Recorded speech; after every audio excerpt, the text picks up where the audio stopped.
Okay, so we're talking about the compete program on Monday, the 1st of May. We have, like I said in the notes, a pretty brutal start to the week. 12-minute Amrap of 5 rounds of 60 double unders and 15 thrusters with dual dumbbell, 22.5 for the guys, 15 for the girls. When you finish the 5 rounds, you continue with as many rounds as possible of 60 double unders and 10 thrusters, but now with those heavier dumbbells, so 32.5 for the guys, 22.5 for the girls. The intermediate version is just gonna be a 12-minute continuous AMRAP of the 60 double unders and the 15 thrusters with that first weight. So a really tough one to start the week. 12 minutes with just these two movements is going to feel like quite a long time, and it's also going to be very easy to go too fast from the start.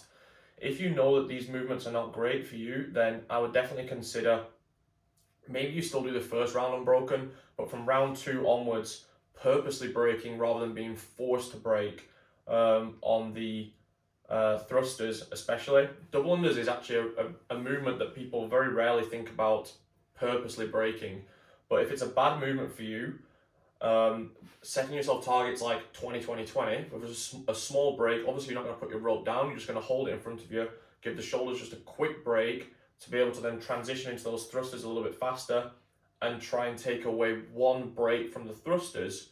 Overall, you would save more time than if you tried to push those double unders unbroken, even though you're inefficient at them, and then had to break the thrusters multiple times. Because putting the dumbbells down and getting yourself going again is actually quite slow. It's mentally it's difficult.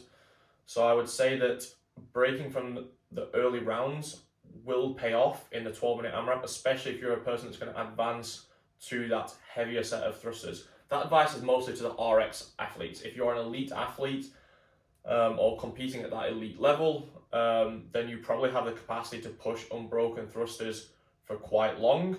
And what I would do is just take slightly longer transitions and still hit the thrusters unbroken, so that you don't have that longer break of putting them down and having to get yourself going again. If you do put the thrusters down, try putting them down and just keeping your hands on them for a couple of seconds and then getting yourself going quickly again, a squat clean into that first rep. Because if you kind of throw them down to the floor, they bounce around, you just lose time bringing them back in together. Once you get to the heavier dumbbells, it's really just whatever you've got left in the time. You might not be able to hit those unbroken anymore, it's getting really heavy. So just kind of chipping away at small sets and just getting done what you can. But yeah, push yourself hard but sustainable all the way through this one.